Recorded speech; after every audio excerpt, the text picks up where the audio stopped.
in and out of the Beltway. From large cities to small towns to the rural heartland. From sea to shining sea.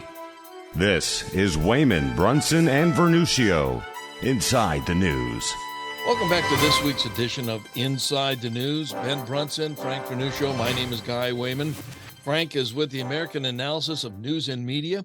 You can find him at usagovpolicy.com. Ben Brunson, the author of The Falstaff Enigma and Esther Sling. You can find Ben at benbrunson.com and his books also at amazon.com.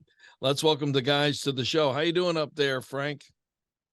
Doing well. Looking forward to getting into this discussion. Absolutely. And Ben, how's the weather down there in Florida? We already know it's hot. Actually, not that hot, which is something we'll talk about later in the show, but doing great and looking forward to a good show. All right. We've got a lot on our plate as we do each and every week, and we're just going to start at the top. It's the border crisis, Frank, and this is quite interesting.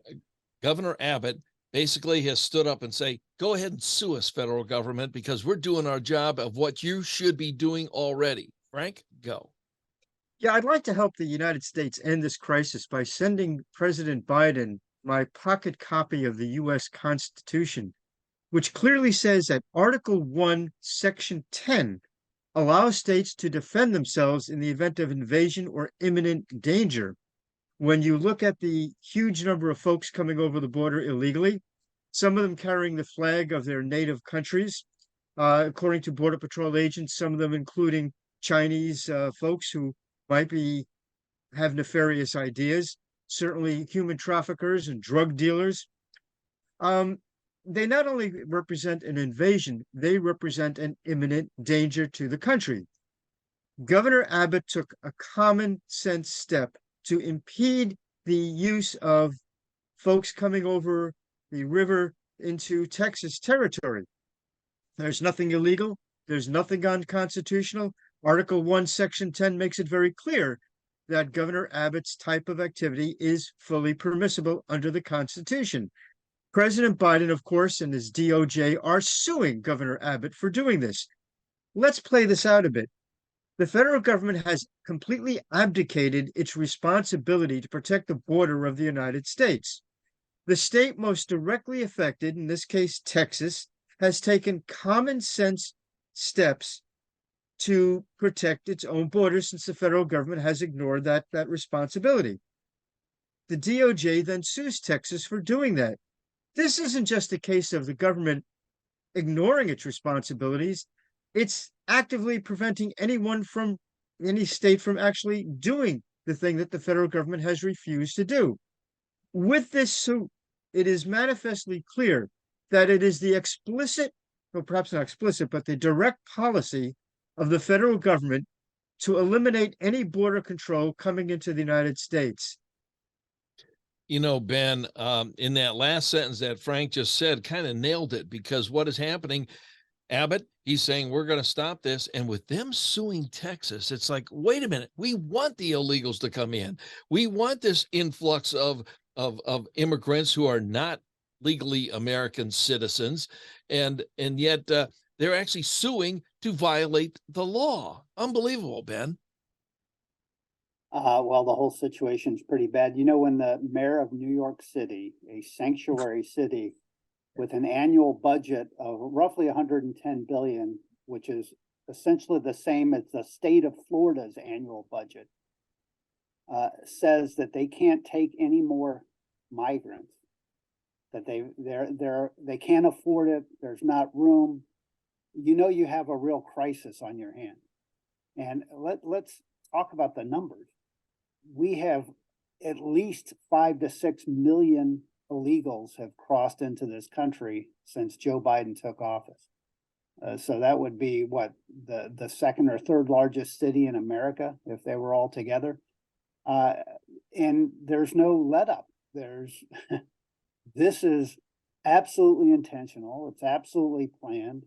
For what purposes, I'm not sure. I understand all the rich billionaires who give tons of money to the Democratic Party. They like to have Mexican crews working on their lawns all the time. So I'm sure that's a great motivator for them. But I what the purpose of this, I don't know. We have an economy that's shifting towards intellectual capital on a rapid scale. We have the ability, and we do as a country, attract the best and brightest from around the world. I have long been a proponent of legal immigration, controlled immigration. When you attract the best and brightest, it's like, Harvard University abdicating and giving up on waging war against its own admissions policies and admissions personnel. They attract the best and brightest from around the world, and they're in a great position to take advantage of that, which they do. We should do the same as a nation. Everyone around the world wants to come here. Let's bring the best and brightest that bring their intellectual capital, which is what drives our economy and what drives the wealth of this nation and increases the wealth of this nation.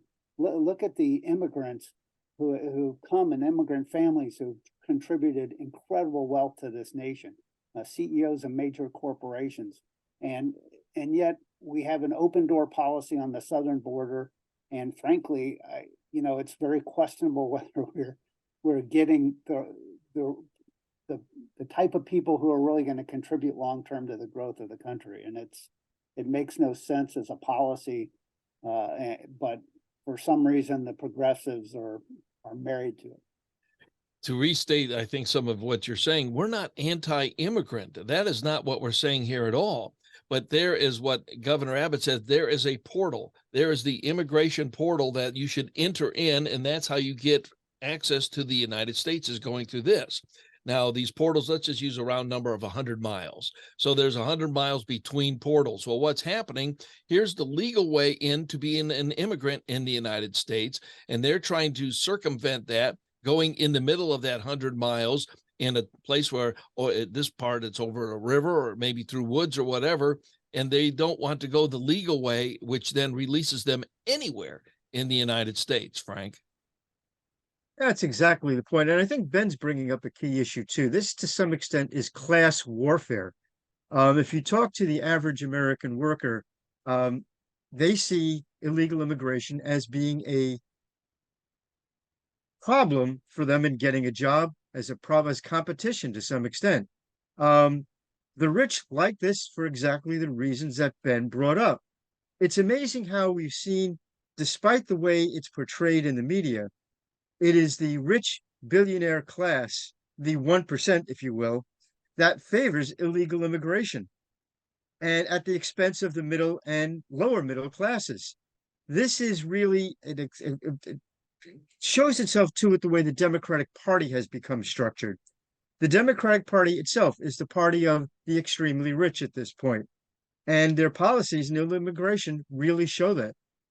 Okay, Ben, let's ask the question. How much evidence will it take for the Dems to finally just say, we're going to dump Joe Biden? What is it going to take?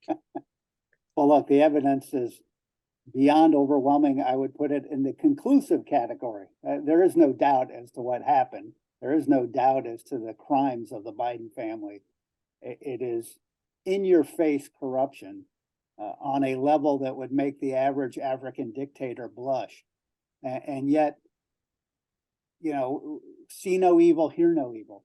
And the only thing that's going to matter to Democrats is poll numbers.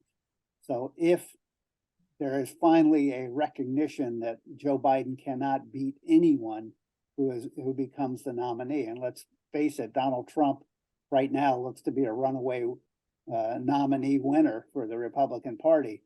But if they come to the conclusion that he can't beat Trump or DeSantis or Vivek Ramaswamy or whoever it is who emerges as the nominee, then there will be a movement to dump Biden. And if he's not going to cooperate, then you will, I think, see Democrats start to come around on this issue of, hey, this guy seems awfully corrupt, this Joe Biden and his family. So only politics matters. I would like to know, in the face of this overwhelming evidence, why we haven't had an impeachment vote already in the House of Representatives. I don't know what it's going to take. And where are let alone the Democrats, I expect them to support their guy. I understand how callow and how shallow and the Democratic Party is. Where are Republican senators? Where's the Republican senatorial leadership in the face of this overwhelming corruption, from bank wires and bank evidence to direct testimony of witnesses, Devin Archer and Bob Alinsky and everyone else involved, the recordings to the president himself going in front of the cameras a few years ago to talk about how he got the prosecutor fired by withholding $1 billion of tax, or threatening to withhold $1 billion of taxpayer money, bragging about his corruption. And yet, where is the senatorial leadership of the Republican Party? I don't hear a peep out of them. May I submit, and Frank, I'll let you talk in on this. There are two scenarios. Is that right now with Biden in office, the people who are running the show, because it's not Biden, but the people running the show can run the show. And so, and there are some rhinos in Congress, in the Senate, that are, and that's exactly what they are, Republican in name only, that they're kind of, okay, we know what's going to happen here, and it's maybe better than the Trump thing. But then number two, I think everybody, including some of the rhinos and everybody, are saying, but if we get rid of Biden with impeachment, we've got Kamala at the top, and nobody knows what she's going to do, yet alone she can't talk, but we don't even know what her thinking is, Frank. Well, there are a couple of reasons why I think the Senate has not moved. Number one, the corruption from China that affects and has destroyed the Biden administration, frankly, also touches a number of senators on both sides of the aisle in the United States Senate. And I do believe that they are frightened that if you expose or talk about or impeach Joe Biden on this issue, that they will be tarnished the same way. I mean, I can imagine a conversation between whatever representative of the Chinese Communist Party is talking to Joe Biden, and they probably are talking quite considerably, is telling Senate leaders, you know, you want to take on our boy in the White House? That's really important to us that he stay there. We're going to take you down too. And I think that's part of the issue. The second part of the issue, I think, has to do with public perception. One of the strong points the Republicans have going into 2024 is that the public perceives the GOP as responding to real issues that affect everyday Americans. They perceive the Democrats as being interested only in political games like impeachment. If in fact the Republicans start an impeachment and the news is all about the impeachment of Joe Biden, it takes away from the fact that Joe Biden and the Democrats have been wrong and horribly wrong on all of the issues, and the Republicans, for the most part, have been right on the issues. So I think the perception is that why do we want to dissuade or take away the impression of the public that we're interested in real issues, not in playing games like the Democrats did with impeachment over the 4 years of Donald Trump? You know, good point there, Frank. But Ben, it is amazing and remarkable that McCarthy hasn't proceeded even in the House, because there's overwhelming evidence. And now he's saying, well, let's now consider it, even though Marjorie Taylor Greene, she's put up something to do that. I think Boebert did as well, to impeach Biden. And those are just little singular issues. But there is one big, huge issue here, and it's called treason going against America. Yeah, so let's talk about what's going on. I get the sense that everyone in the world is playing Joe Biden because there's so many people are armed with blackmail material. We know the Chinese have given at least 30 million to the Biden family. All that money came from entities controlled by the Chinese Communist Party, and in fact, directly by individuals, for the most part, who are intelligence operatives of the Chinese government. And so you have an administration that goes on bended knee to China repeatedly, and yet China's in the weakest position it's been in a long time relative to the United States. The Chinese economy is not performing well at all.